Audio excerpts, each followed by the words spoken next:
입니다. 원래 평범하게 사는 게 가장 어렵다고들 하죠. 10년 전부터 저에게 안 좋은 일이 연속으로 터지면서 나는 왜 남들처럼 평범하게 살지 못할까 많이 한탄했답니다. 더군다나 저뿐만 아니라 딸아이의 마음을 다치게 하는 일까지 생기고 나니 세상이 참 밉더라고요.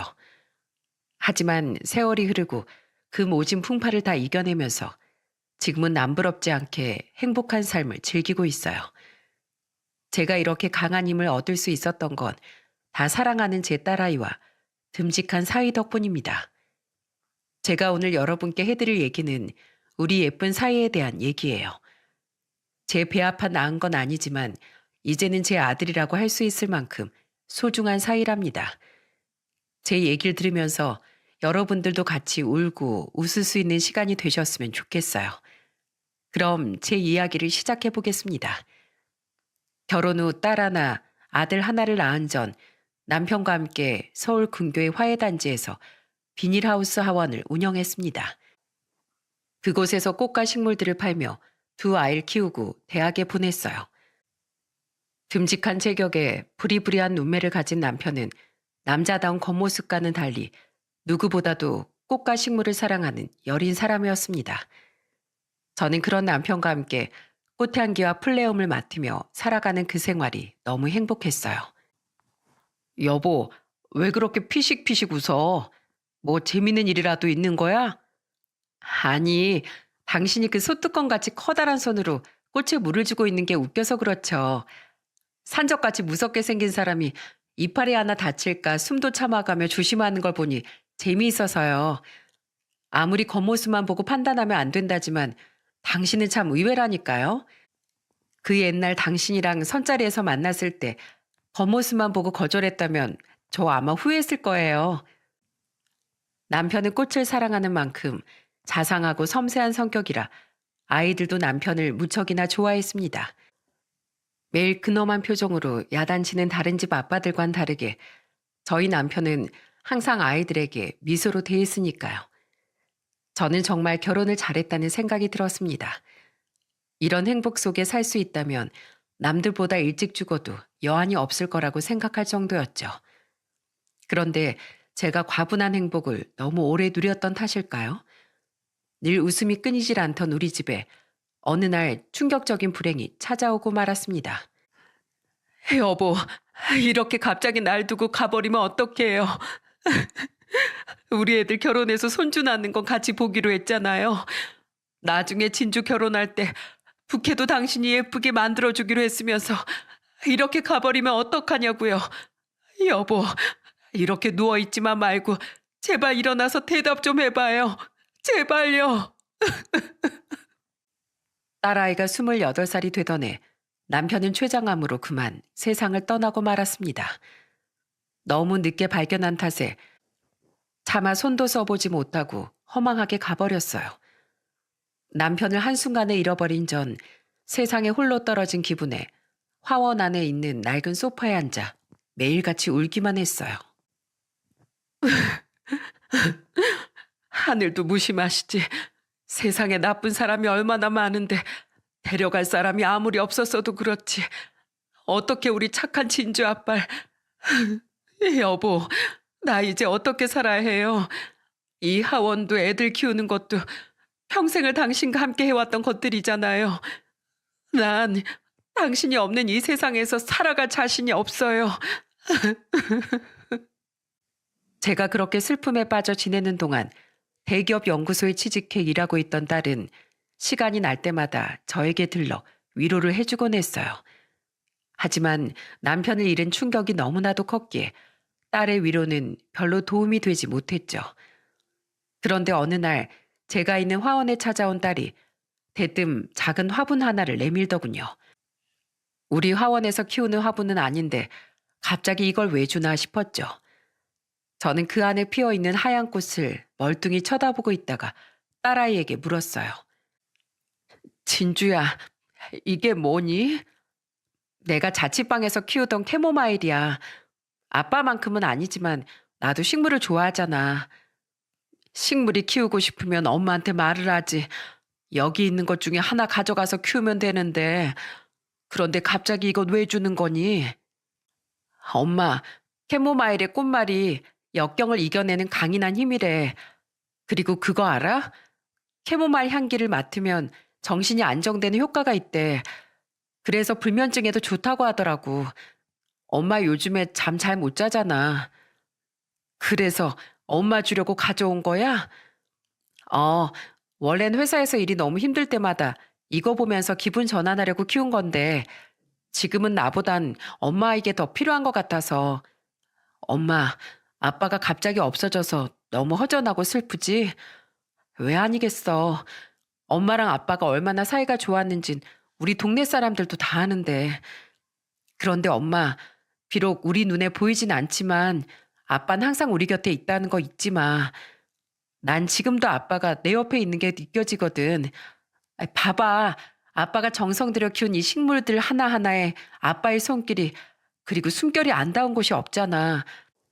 그러니까 엄마, 이 캐모마일의 꽃말처럼 우리 강인한 마음으로 이 힘든 시간을 이겨내보자. 어? 그래야지 하늘나라에 계신 아빠도 예전처럼 밝게 웃으실 거야. 역시 그 아빠의 그 딸이라고 평소에 꽃말을 하나씩 저에게 가르쳐주며 이 작은 생명에 얼마나 좋은 의미가 있는지 얘기하던 남편의 모습이 떠오르더군요. 그제야 저는 눈물을 닦고 딸아이가 얘기한 대로 남편의 흔적이 가득한 화원의 모습을 둘러보았습니다. 그 커다란 손으로 이파리에 쌓인 먼지를 닦고 화분을 갈고 물을 주던 그 모습이 생생히 떠올랐어요. 남편이 길가에서 주워와 깨끗이 닦아놓은 이 소파도, 구멍 뚫린 비닐하우스에 손수 수선한 흔적도, 그 어느 곳을 둘러봐도 전부 다 남편의 손길이 안 닿은 곳이 없더라고요. 그런데 그때 잎이 병들어 노랗게 변해 있는 금전수 화분 하나가 제 눈에 들어왔습니다.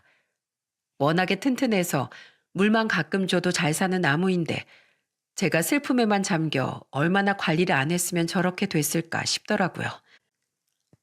그제서야 저는 남편과 그 오랜 세월 가까운 이 화원을 제가 망치고 있다는 생각이 들었습니다. 저는 딸아이가 건네준 캐모마일 꽃을 내려다보며 결심했습니다. 힘을 내서 이 역경을 이겨내겠다고. 남편이 그동안 우리 가족을 위해 헌신하고 노력했던 만큼 저도 가족을 위해 꼭 일어서겠다고요. 나중에 하늘나라에서 다시 남편을 만나게 될 때 혼자서도 애들 다 결혼시키고 손주까지 돌봐주며 잘 살아왔다고 뿌듯하게 얘기할 수 있도록 말이죠.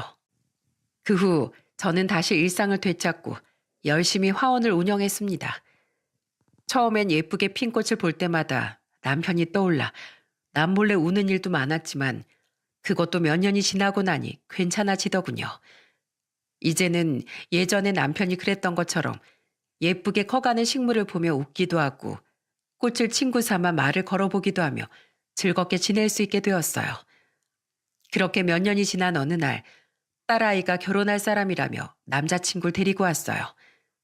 영화 모임에서 만났다는 예비 사위의 첫인상은 제 마음에 쏙 들었습니다. 어머니, 처음 뵙겠습니다. 진주 남자친구 이신우라고 합니다. 아, 그리고 이건 영양제인데요.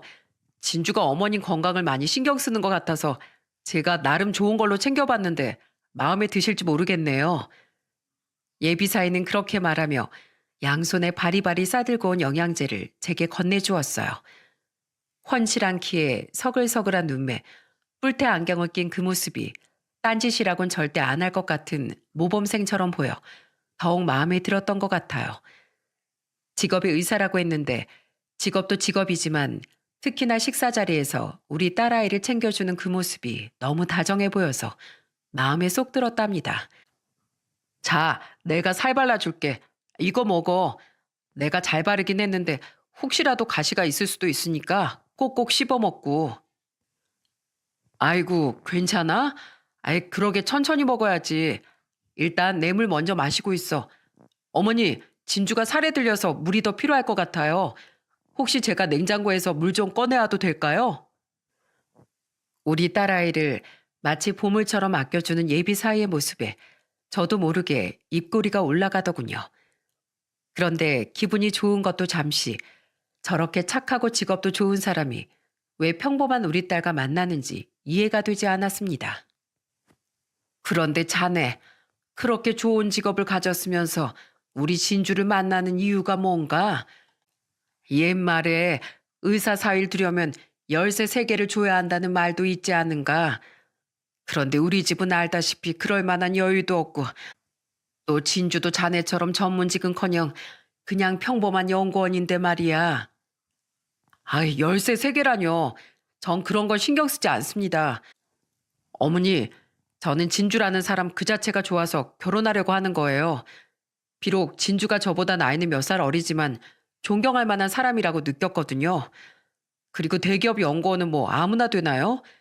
전 진주가 열심히 공부하며 꿈을 향해 달려온 모습이, 그리고 연구원이 되겠다는 꿈을 이루고 나서도 나태해지지 않고 계속해서 노력하는 그 모습이 정말 멋있더라고요.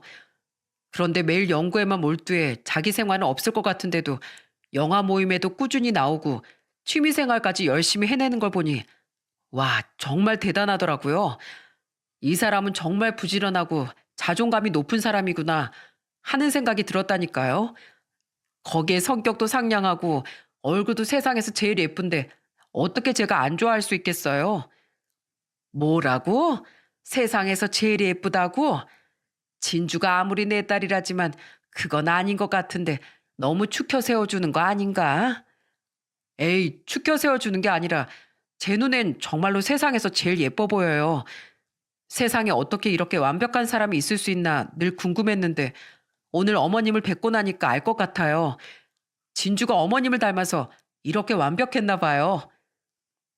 저는 우리 딸아이를 너무나도 아껴주는 그 모습에 반하지 않을 수가 없었습니다. 고생한 저에게 하늘에 있는 남편이 내려준 선물이란 생각이 들 만큼 믿음직스러운 사윗감이었어요. 예비사위는 그 후에도 딸아이와 함께 제가 운영하는 화원에 자주 놀러 왔습니다. 우와, 어머니, 이 꽃 너무 예뻐요. 아, 어디서 봤는데 식물들도 말을 알아듣는다고 하더라고요. 아마도 어머님이 워낙에 말씀도 예쁘게 하시고 심성이 천사같이 고우시다 보니 꽃들도 어머님을 닮아 이렇게 예쁘게 자라는 건가 봐요. 그쵸, 어머니? 듣기 좋은 말을 골라 하며 제 기분을 좋게 만드는 건 기본이고 무거운 짐도 날라주고 식물 돌보는 일도 도와주며 정말 아들처럼 행동했습니다. 오히려 진짜 제 아들인 둘째 아이보다도 더 저에게 잘했던 것 같아요. 어느 날은 예비사이가 주말에 같이 남이섬에 놀러 가자길래 오랜만에 화원 문을 닫고 남이섬으로 떠났습니다. 어머니, 원래 남이섬에 오면 이 춘천 닭갈비를 꼭 한번 먹어봐야 돼요. 닭갈비가 다 거기서 거기라고 말하는 사람도 있지만 그래도 기분 내는 맛으로 먹는 거잖아요. 제가 쌈 싸드릴 테니까 한번 드셔보세요. 아, 어때요? 드실만 하세요? 사이가 싸주는 춘천 닭갈비를 맛있게 먹고 남이섬에 들어가 기차도 타며 즐거운 시간을 보냈습니다. 메타색 화이어 나무가 양쪽으로 쭉 펼쳐져 있는 산책로에 들어섰을 땐 가슴이 뻥 뚫리는 기분이 들었어요. 매일 식물에 둘러싸여 있으면서도 이런 자연 속에 들어온 건 오랜만이라 기분이 너무 상쾌하더라고요. 사위의 성화에 오리배도 처음 타보면서 동심으로 돌아간 기분까지 느끼고 나니 이 행복이 영원했으면 좋겠다는 생각이 들었습니다. 그런데 역시나 사람이 항상 행복할 수만은 없나 봅니다. 저에게 도저히 감당하기 힘든 불행이 다시 한번 찾아왔거든요. 어머니, 요즘 안색이 너무 안 좋으세요. 혹시 최근에 건강검진 언제 받아보셨어요? 나?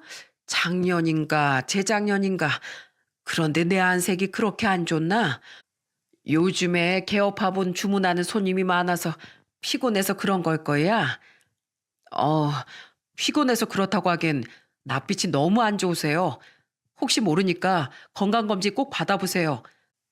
제가 일하는 병원에 제일 빠른 날짜로 예약해 드릴게요. 결국 사이가 근무하는 병원에서 건강검진을 받은 전 청천벽력 같은 소식을 듣게 되었습니다. 바로 제가 유방암 판정을 받은 거였어요. 비록 제일 가까웠던 남편이 췌장암으로 세상을 떠나긴 했지만 암이라는 건 남한테만 해당되는 얘기인 줄 알았습니다. 그런데 막상 제가 유방암에 걸렸다고 하니 눈앞이 너무 캄캄하더라고요. 여보, 내가 암이래요.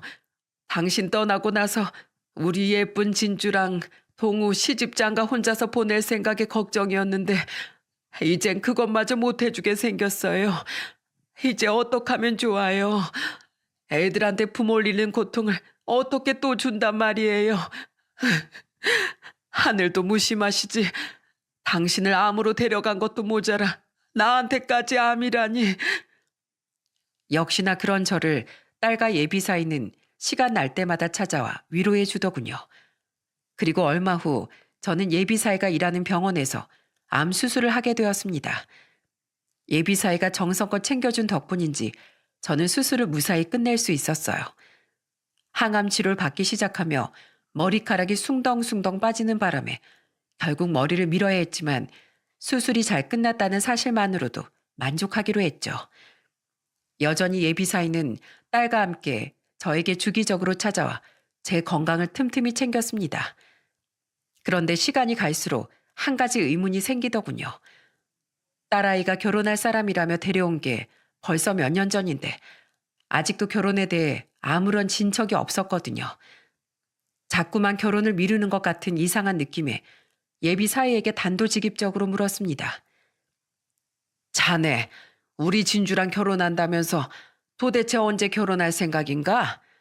이제 둘 다 나이도 찰 만큼 찼는데 얼른 인사도 드리고 상견례도 해야지. 내가 혹시나 걱정돼서 묻는 말인데 혹시 사돈댁에서 이 결혼을 반대하나? 그러자 예비 사이는 말없이 고개를 푹 숙이더군요. 마치 죄 지은 사람처럼요. 알고 보니 사돈댁에선 자기 아들이 우리 딸과 만나는 걸 극구 반대하고 있는 상황이었더라고요. 병원장인 박가사돈이 워낙 깐깐한 성격이라 재벌집 딸이나 사짜 직업 여자가 아니면 며느리로 취급도 안 해주겠다고 했답니다. 저희 딸은 이 사실을 이미 알고 있었지만 제가 속상해할까봐 말하지 못했다네요. 그래도 예비 사이가 우리 딸을 사랑하는 마음이 어찌나 컸는지 이런 상황에서도 딸아이를 속이지 않고 뭐든지 솔직하게 말했답니다. 아, 정말 미치겠다, 진주야. 아무래도 이번에 또 아빠가 만든 선자리에 나가야 할 것 같아. 아빠랑 친한 병원장 딸이라나 뭐라나. 난 정말 가기 싫은데 어차피 결혼은 너랑 할 건데 왜 자꾸 다른 여자랑 선을 봐야 하는지 모르겠어. 진주야, 차마 부모님 말씀을 거역하지 못하는 바보 같은 날 용서해줘. 비록 어쩔 수 없이 선자리에 나가지만 나한텐 너밖에 없는 거 알지? 절대로 네가 아닌 다른 여자랑 결혼하는 일은 없을 거라고 약속할게. 나중엔 참다 못한 예비 사이가 결혼을 반대하는 부모님에게 폭탄 선언까지 했다고 하더라고요. 엄마, 아버지, 저 더 이상 선 안 보겠습니다. 저번에도 말씀드렸지만 전 사랑하는 사람이 있어요. 그 사람과 결혼해서 가정을 꾸릴 거고 아이도 낳아 행복하게 살 거예요. 그러니까 다신 저에게 선보라는 얘기 하지 마세요. 하지만 그 말에도 불구하고 예비사도는 여전히 결혼을 강하게 반대했다고 합니다. 저는 너무 속상했지만 현실이라는 벽이 너무 높아 어떻게 할 수 있는 방법이 없었어요. 그런데 어느 날 정말 뜬금없게도 예비사돈 측에서 먼저 상견례를 제안해 오더라고요. 몇 년 동안 그렇게 극심하게 반대를 해오던 분들이 왜 갑자기 상견례를 하자고 하는지 이해가 되지 않았습니다.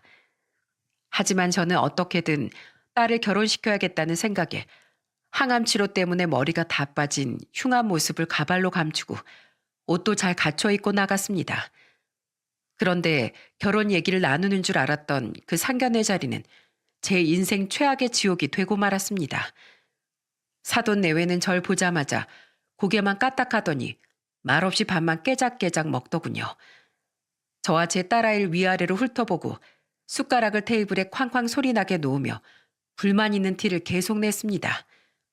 저는 어떻게든 분위기를 풀어보려고 웃으며 말을 걸어봤지만 대답도 하지 않더군요. 그러던 그때 예비 안 싸더니 반찬을 집어먹던 젓가락으로 제 머리를 가리키며 물었습니다. 딴 건 얘기할 필요도 없고 그 머리 말이에요. 혹시 가발이세요? 그러고 보니 눈썹 숱도 없는 게 설마 암이나 뭐 그런 건 아니죠? 예? 갑자기 그게 무슨... 갑작스런 질문에 저는 어떻게 대답해야 할지 몰랐습니다. 어쨌든 사돈지간이 될 마당에 알 건 알아야 하니 유방암 수술을 했고 항암 치료 중이라고 말하려고 하는데 예비 안사돈이 제 얘기는 듣지도 않고 자기 할 말만 줄줄 늘어놓더라고요. 아니, 집안에 암 환자가 있으면 재수 없잖아요. 그쪽도 아시죠? 암이 유전인 거. 보아하니 돌아가신 그쪽 남편분도 췌장암이었다면서요. 그래서 말인데요. 정의 결혼시키고 싶으면 나중에 문제 생기지 않게 확실하게 증명하시죠. 저희한테 그쪽에 10년간의 건강기록질 제출하세요. 그리고 예비 며느리 또한 건강기록집 물론이고 산부인과 검진 내역, 금융 관련 자료도 전부 다요. 모아놓은 돈은 얼마가 있는지 통장 전부 까시고요. 대출이 있으면 대출 내역서도 첨부하세요. 그럼 우리가 이 결혼 시킬지 말지 생각해 볼 테니까요. 아시겠어요? 제 딸이 무슨 면접을 보고 취업을 하는 것도 아니고 결혼시키는데 그 많은 서류를 제출하라뇨. 사람을 무시하는 것도 정도가 있지. 이게 말이 됩니까? 결혼을 시키기 싫으면 그냥 싫다고 얘기하지. 왜 상견례라면서 사람을 불러내서 모욕을 주냔 말이죠. 저는 만약에 둘이 결혼을 시키게 되더라도 할 말은 해야겠다는 생각이 들었습니다. 여기서 제가 지고 들어가면 우리 딸아이가 저 집안에서 얼마나 무시당하며 살지 뻔히 보였으니까요. 예, 저 암 걸린 거 맞는데요. 왜요? 그것 때문에 사돈 자격 안 됩니까? 당신이 말한 그 서류들 하나라도 제출 못하면 이 결혼 못 시키겠다 이겁니까? 당연하죠. 우리 신우가 얼마나 귀한 아들인데 그런 것도 하나 없이 변변치 않은 집구석이랑 뭘 믿고 결혼을 시키겠습니까? 잘난 의사 사이 얻고 싶으면 그 정도는 기본으로 해야죠. 아, 됐어요. 서류 달라는 게 그렇게 기분 나쁘면 주지 마세요. 결혼 안 시키면 그만이니까. 참나, 설설 기어도 모자랄 판에 뻔뻔하게 뭐하는 짓이야 진짜.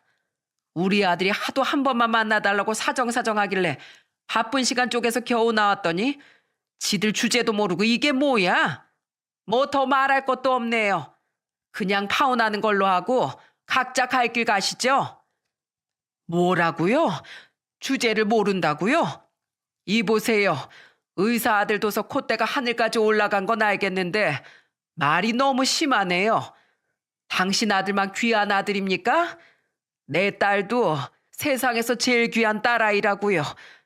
그동안 예비사이가 우리 딸한테 너무 잘하길래 예뻐했는데 이렇게 상종 못할 부모 밑에서 자란 줄 알았으면 내가 먼저 이 결혼 반대했을 겁니다. 뭐요? 상종 못할 부모라고요? 이런 교양 없는 인간이 있나? 하, 교양? 지금 교양이라고 했습니까? 처음 보는 사람한테 대뜸 가발이니 뭐니 우리 남편이 암으로 죽은 거 뻔히 다 알면서 암 환자가 있으면 재수 없다고 말하는 당신은 교양이 아주 차고 넘치시나 보죠? 이봐요. 사람이 할 말이 있고 못할 말이 있는 겁니다. 아무리 돈이 많고 직업이 좋으면 뭐합니까? 인간성은 길거리에 굴러다니는 쓰레기보다도 못한데. 참나, 쓰레기라고? 당신 말 다 했어? 어디서 배워먹지 못한 년이 누구더러 쓰레기래? 그래요. 나 그쪽들보다 많이 못 배운 건 사실이에요. 돈도 많고 잘난 그쪽 집안과는 다르게 조그만 화원 하나 가지고 있는 게 전부라고요. 그런데요. 적어도 사람에 대한 예절, 인간으로서의 소양, 옳고 그른 걸 구분하는 능력은 그쪽들보다 훨씬 뛰어난 것 같네요. 아니, 이 여편 내가 진짜 보자 하니까. 그쪽 바깥 양반이 운영하는 병원이 어딘지 몰라도 거기서 치료받는 환자들이 참 불쌍하네요. 돈 없다고 이렇게 사람을 무시하는데 환자들한테도 똑같이 하지 않겠어요? 어디 한번 그 병원에서 암 수술 받는 환자들과 그 가족들한테도 똑같이 말해보시죠. 집안에 암 환자가 있어서 재수 없겠다고요. 어차피 자식을 낳아도 암이 유전될 게 뻔하니 애도 낳지 않고 결혼도 하지 말라고요. 그런데 그렇게 말 못하시겠죠? 당신들이 그렇게 쓰레기 취급하는 암 환자들이 갖다 바치는 병원비가 없으면 병원장이라는 그 잘난 자리도 유지하지 못할 테니까요. 마음 같아선 그쪽 머리채를 다 잡아뜯어 저처럼 대머리를 만들어주고 싶지만 제 딸아이 생각해서 이쯤에서 참는 걸 다행으로 생각하세요. 그래요. 더 이상 대화해봤자 입만 아프고 그쪽 말대로 파혼합시다. 저도 이런 쓰레기 같은 집안에 우리 진주 보낼 생각은 추워도 없으니까요. 저는 얼굴이 시뻘겋게 달아오른 그들에게 할 말을 마구 퍼붓고서는 딸아이의 손을 붙잡고 그 자리를 박차고 나왔습니다. 그런데 예비사이가 대뜸 벌떡 일어서더니 자기 부모에게 악을 쓰며 화를 내더라고요. 착하고 자상하기만 한 예비사이의 그런 모습을 보는 건 처음이었습니다. 진짜 지긋지긋하네. 어떻게 상견례 자리에서까지 이러실 수가 있어요. 여태까지 당신들이 하라는 거 다 했잖아요. 공부하라고 해서 공부하고 대학도 당신들이 원하는 대학에 갔잖아요. 무조건 아버지처럼 의사가 돼야 된다고 해서 하기 싫은 거 다 참아가며 의사 됐잖아.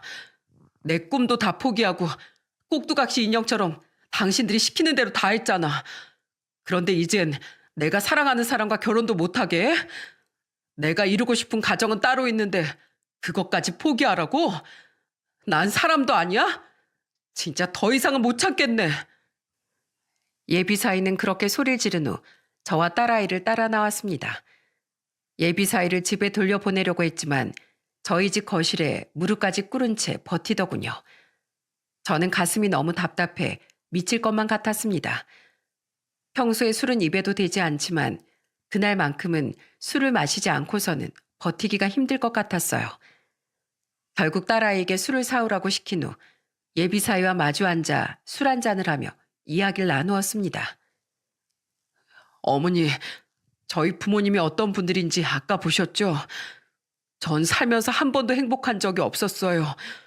제 마음대로 할 수 있는 건 아무것도 없었거든요. 사실 제 꿈은 원래 영화 감독이 되는 거였어요.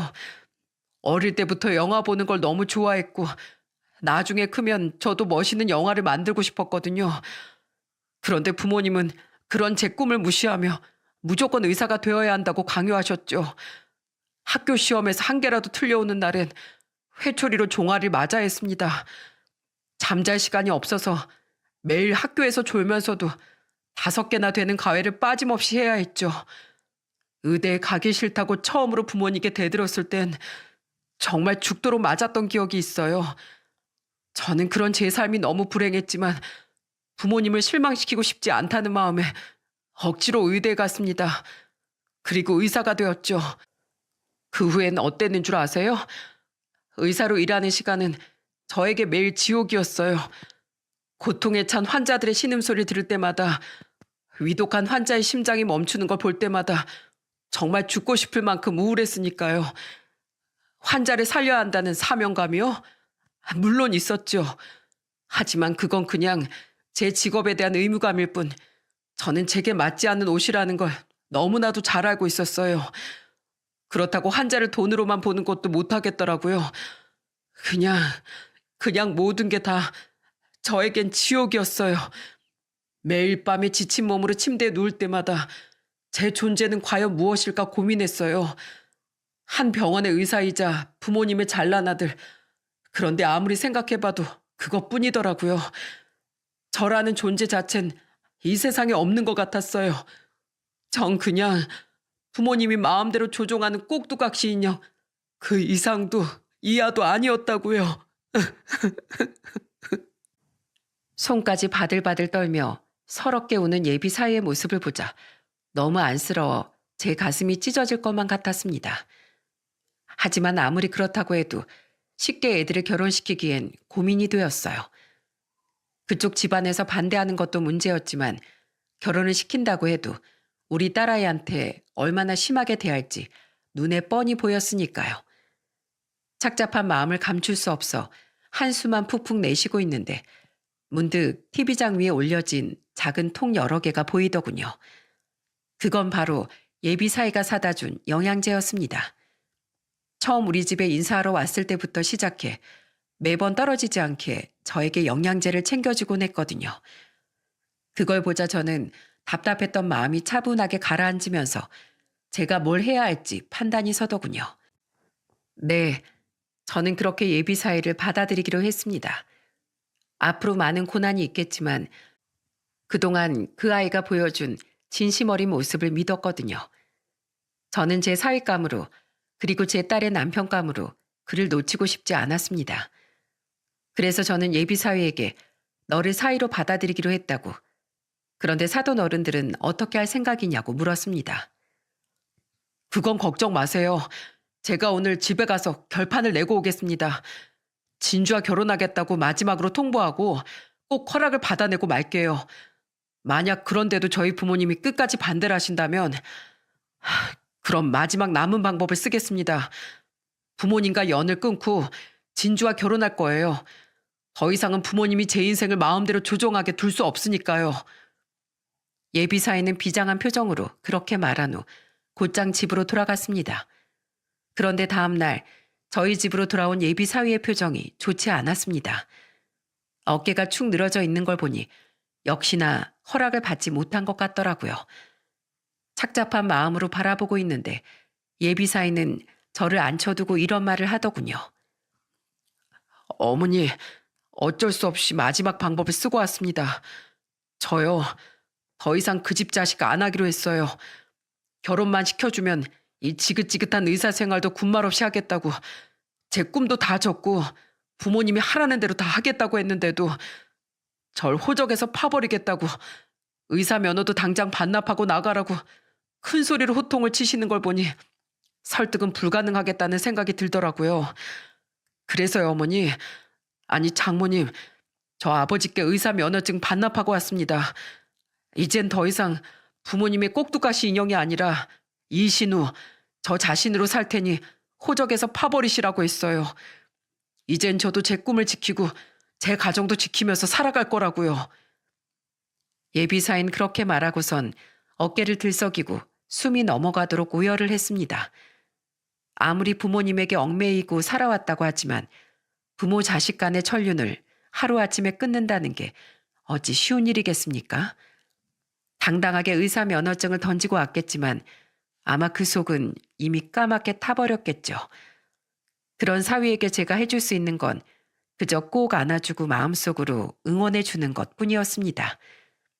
그날 저와 딸아이 그리고 사위는 셋이서 부둥켜 안고 해가 중천에 뜰 때까지 울었던 것 같아요. 그날 이후 딸아이는 자취방을 정리하고 사위와 함께 저희 집에 들어와 살았습니다. 혼주석을 비운 채 결혼식을 올리는 게 영 마음에 걸려서 결혼식은 올리지 못했지만 혼인신고를 하고 둘이서 알콩달콩 지냈어요. 그리고 의사일을 그만둔 사위는 밑바닥부터 영화일을 시작했죠. 딸은 사위가 영화감독의 꿈을 차근차근 이뤄나갈 수 있도록 뒷바라지를 시작했습니다. 사위는 자신보다 한참 어린 사람들 밑에서 잡일부터 하느라 몸고생 마음고생이 많았을 텐데도 여전히 저와 딸에게 잘해주었습니다. 에이 어머니, 이런 무거운 거 들지 마시라고 했잖아요. 집안에 이렇게 듬직한 남자가 있는데 왜 어머님이 이런 걸 하세요? 안 그래도 병원 다니시느라 기운도 없으실 텐데 이런 힘든 일 하다가 아프시면 제 마음이 너무 속상하잖아요. 어머니, 어깨 시원하세요? 아프면 말씀하셔야 돼요. 아셨죠? 원래 나이 들면 근육이 뻣뻣해지니까 이쪽을 잘 풀어주셔야 돼요. 앞으로 매일 어머니 전용 마사지사 이신우가 시원하게 주물러 드릴 테니까 저 믿고 맡겨주세요. 아참, 마사지 비용은 어머니가 끓여주시는 맛있는 된장찌개입니다. 일주일에 한 번만 지불하시면 돼요. 날이 갈수록 저는 사위를 받아들이기로 결심한 저의 선택이 얼마나 잘한 일이었는지 깨닫게 되었어요. 어찌나 저에게 살갑게 자라는지 밖에 나가면 진짜 아들인 줄 알 정도였으니까요. 저는 여전히 항암치료를 받고 있긴 했지만 딸과 사위 덕분에 매일 즐거워서 그런지 빠르게 증세가 나아졌습니다. 의사 말이 1년 정도만 더 열심히 치료받으면 완치 판정도 받을 수 있을 거라고 하네요. 그런데 이런 행복한 시간 속에서도 단 한 가지 마음에 걸리는 게 있었어요. 그건 바로 둘이 결혼식을 올리지 못했다는 거였습니다. 혼인신고를 하고 법적으로는 부부였지만 인생에 단 한 번뿐인 결혼식을 못했다는 게 너무 안쓰러웠어요. 신랑 혼주석을 비우고라도 결혼식을 올려줄까도 생각했지만 아무래도 그건 아닌 것 같아 계속 마음 한편에 담아두기만 했습니다. 그렇게 사위랑 지낸 지도 어느덧 4년이 지난 어느 날 갑자기 제가 운영하는 하원에 깜짝 놀랄 만한 손님이 찾아왔습니다. 문을 열고선 쭈뼛거리며 들어온 건 다름 아닌 안사돈이었어요. 겨우 한 번밖에 안 본 얼굴이었지만 어찌 그 얼굴을 잊을 수가 있겠습니까? 기분 좋게 꽃을 다듬고 있던 전 그 얼굴을 보자마자 욕이라도 내뱉고 싶은 걸 겨우 참았습니다. 그런데 황당하게도 안사돈은 절 보자마자 90도로 고개를 숙이며 인사를 하더군요. 상견례 때는 그렇게 아나무인으로 절 무시하던 사람이 이제 와서 저에게 고개를 숙이다니요. 정말 경악스럽게 그지없었습니다. 안녕하세요. 오랜만입니다. 혹시 차 한 잔만 부탁드려도 될까요? 저는 당장이라도 그 여자를 내쫓고 싶었지만 뭔가 변한 듯한 태도에 무슨 일인지 얘기라도 들어보기 위해 차를 내줬어요. 사부인, 꽃이 너무 예쁘네요. 이런 데서 근무하시니까 마음이 너무 편하고 좋으시겠어요. 그런데 그 여자는 본론은 얘기하지 않고 말을 빙빙 돌리더군요. 저는 그런 여자와 수다 같은 건 떨고 싶지 않아 말을 뚝 잘랐습니다.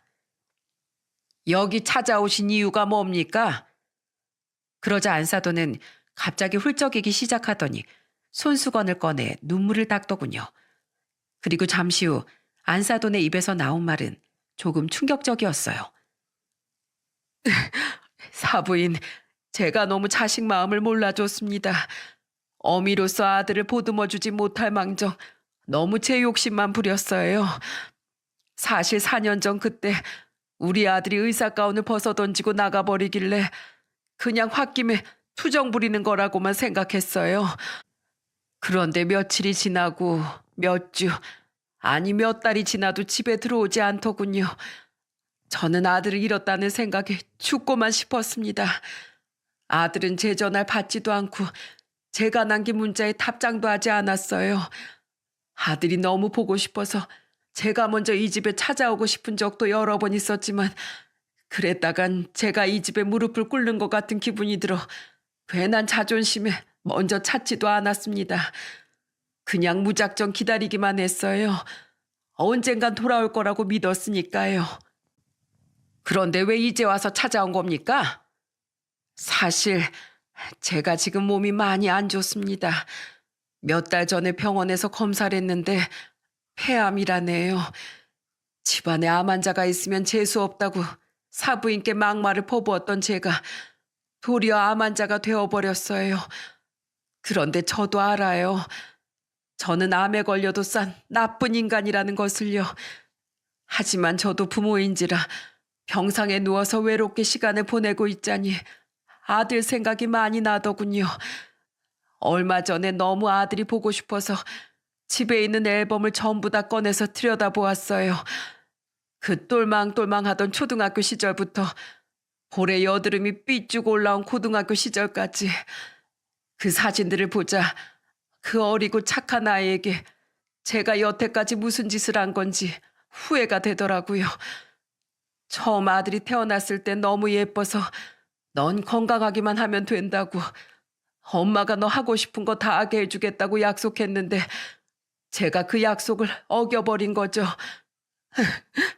그런데 눈에 넣어도 안 아픈 제 아이에게 그런 못된 짓만 했으니 전 천벌을 받아도 싼 엄마입니다. 죽기 전에 우리 아들을 만나 사과라도 할 수만 있다면 소원이 없을 것 같습니다. 사부인, 우리 아들을 한 번만 만나게 해주시면 안 될까요? 딱 한 번만요. 제가 이렇게 무릎을 꿇고 빌겠습니다. 제발 부탁드려요. 참 사람 일은 알 수 없다더니 암 환자인 저에게 막말을 하던 안사돈이 폐암이라뇨. 저는 답답한 마음에 한숨만 내쉬었습니다. 그런데 죽은 사람 소원도 들어준다는데 산 사람 소원을 못 들어주겠습니까? 4년 전 그 일 때문에 아직도 안사돈이 괘씸하긴 했지만 그래도 모자지간에 천륜을 끊는 것도 도리가 아니라 안사돈이 사회와 만날 수 있는 자리를 마련해 주기로 했어요. 자네 이번 주 토요일에 일 안 나가지? 생각해보니 그날이 자네가 우리 집에 온 지 4주년이 되는 날이더라고. 오랜만에 우리 외식이나 한번 하세. 네? 평소엔 외식하러 가자고 해도 돈 아깝다고 안 가시던 분이 제가 이 집에 온 기념일까지 챙겨주시는 거예요? 와, 저 진짜 장가 잘 온 것 같아요. 에이, 기분이다. 이번 외식은 제가 쏠게요. 장모님 드시고 싶으신 거 있으면 얼마든지 말씀하세요. 사위에게 안사돈을 만나보라고 말하면 안 만날 게 뻔했기 때문에 우리끼리 외식을 하는 척 사위를 식당으로 불러냈습니다. 그리고 외식 당일 저는 먼저 식당에 도착한 사위에게 문자를 보냈죠. 자네, 거짓말해서 미안하네. 그 자리에 가면 자네를 기다리는 사람이 있을 거야. 불편하겠지만 오늘만 참고 대화를 나눠보게. 그리고 저는 딸아이와 함께 식당 옆방에서 그 둘의 대화가 끝나길 기다렸습니다. 방음이 잘 안 되는지 대화가 여기까지 들리더라고요. 여긴 어쩐 일이세요? 아들아, 정말 미안하다. 이 엄마가 너에게 그동안 못된 짓만 골라 했구나. 네가 그렇게 마음고생하는 줄도 모르고 내 마음대로 널 휘두르려고만 했어. 의사 남편을 둔 내가 의사 아들까지 두면 남들 머리 꼭대기에 설 줄 알고 그랬단다. 이 못난 애미가 너에게 씻을 수 없는 상처를 너무 많이 줬어. 이제 와서 갑자기 그런 말을 하시는 이유가 뭐예요? 전 진주랑 결혼해서 행복하게 잘 살고 있다고요. 전 호적에서 파버리고 이제 아들로 취급 안 하겠다면서요? 그건 그렇게 하면 네가 우리 말을 들을 거라고 생각해서 그랬던 거야. 절대로 널 불행하게 만들고 싶은 생각은 없었어. 누구보다도 착한 네가 부모 말을 거역할 거라곤 생각하지 못했으니까. 그런데 아들아, 나 지금 정말 후회하고 있다. 너의 꿈을 마음대로 꺾어버린 걸. 그리고 사랑하는 사람과 가정도 이루지 못하게 반대한 걸 말이야. 아들아, 너무 늦었지만 날 용서해 줄 수는 없겠니? 이제 와서 그러셔봤자 달라지는 거 없어요. 그러게 진즉에 제 마음을 알아주셨어야죠. 저는 30년이 넘는 세월을 엄마 아버지한테 휘둘리면서 살았다고요. 4년 동안 한 번도 저에게 사과하러 찾아오신 적 없으면서 다 늦게 이러시는 이유가 도대체 뭐예요? 아들아, 사실 나 살 날이 얼마 남지 않았다. 의사가 그러는데 내가 폐암이래. 아픈 것도 무서웠지만 더 무서운 게 따로 있더구나.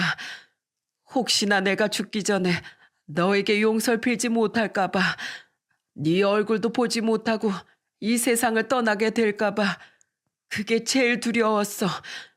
아프니까 불쌍하게 봐달라고 찾아온 게 아니야. 그냥 눈 꼭 감고 이 못난 애미를 한 번만 용서해다오. 그럼 더 이상 널 괴롭히지 않고 죽는 날까지 너의 행복을 빌어주마. 뭐라고요? 폐암이요? 엄마, 그걸 이제 얘기하시면 어떡해요? 언제부턴데요? 얼마나 진행이 된 거냐고요? 아무리 미운 부모지만 큰 병에 걸렸다는 소리에 사위는 오열까지 하며 안사돈을 걱정하더라고요. 역시 부모 자식 간의 천류는 쉽게 끊을 수 없나 봅니다. 둘은 그 후에도 많은 얘기를 나누며 그간 못 풀었던 회포를 풀었습니다. 한참 시간이 지난 후 저와 딸아이가 그 방에 들어갔을 땐 이미 화해를 다 했는지 두 모자가 손을 잡고 있더라고요. 두 분 얘기 잘 나누셨습니까? 얼마나 울었는지 눈이 퉁퉁 부어있던 안사도는 대뜸 제 딸아이의 손을 잡았어요. 며느라, 내가 미안하다. 너도 똑같이 훌륭하신 부모님 밑에서 귀하게 자랐는데 내가 너한테 너무 못되게 굴었구나. 이렇게 우리 신우한테 꼭 맞는 짝인 줄도 모르고. 진작 이렇게 제 손을 잡아주시지 그러셨어요. 상견례를 했던 그날 이렇게 제 손을 잡아주셨다면 다 같이 행복하게 지낼 수 있었잖아요. 며느라, 우리 예쁜 며느라, 내가 너무 미안하다. 네가 받은 상처를 내가 어떻게 보상해줘야 할지 모르겠구나. 우리 예쁜 며느리 이름이 진주라고 했지? 여태까지 며느리 이름도 제대로 알지 못했다니 난 정말 시어머니 자격도 없는 사람이야. 며느라, 정말 못된 시어미지만 이런 나에게도 어머니라고 불러줄 수 있겠니? 네, 어머님. 어머니가 일 너무 예뻐해서 그러셨다는 거 이젠 조금 알아요. 그러니까 우리 이제 과거에 있던 일은 잊고 다 같이 행복하게 살아요. 제 딸이 드디어 그 집안의 며느리로 인정받은 순간이었습니다. 그때를 생각하면 아직도 눈물이 울컥 나옵니다. 그 후로 모든 것이 변했습니다. 박가사돈도 아들과 4년 동안 떨어져 살면서 많은 것을 반성했다며 우리에게 찾아와 정중하게 사과를 했어요. 저도 자식둔 부모의 마음을 알기에 지난 일은 잊고 애들의 앞날만 축복해 주기로 했습니다. 그리고 이제는 신랑 혼주석을 채울 수 있게 되었으니 못했던 아이들의 결혼식을 올려주기로 했어요. 양가 어머님의 화촉 점화가 있겠습니다. 화촉 점화. 악연이었던 안사돈과 다정하게 손을 맞잡고 단상 위에 있는 초에 불을 붙이던 그 순간은 저에게 정말 꿈만 같던 순간이었습니다. 그 먼 길을 돌아 드디어 아이들의 앞날을 제대로 축복해 줄 수 있었으니까요. 그렇게 우리 딸과 사위는 많은 사람들의 축복 속에 무사히 결혼식을 끝내고 정식으로 부부가 되었답니다. 그리고 벌써 또 2년이 지났네요. 둘은 아직도 신혼부부처럼 알콩달콩하게 살고 있고 사이도 변하지 않고 저에게 잘하고 있습니다. 정말 기쁜 소식은 안사돈의 병세가 점점 호전되고 있다는 점이에요. 애들과 화해하고 마음이 편해져서 그런지 몰라도 정말 잘된 일이었죠. 안사돈은 저랑도 많이 친해져서 틈만 나면 저희 화원에 놀러와 꽃에 물을 주며 여유로운 시간을 보내다 가곤 합니다.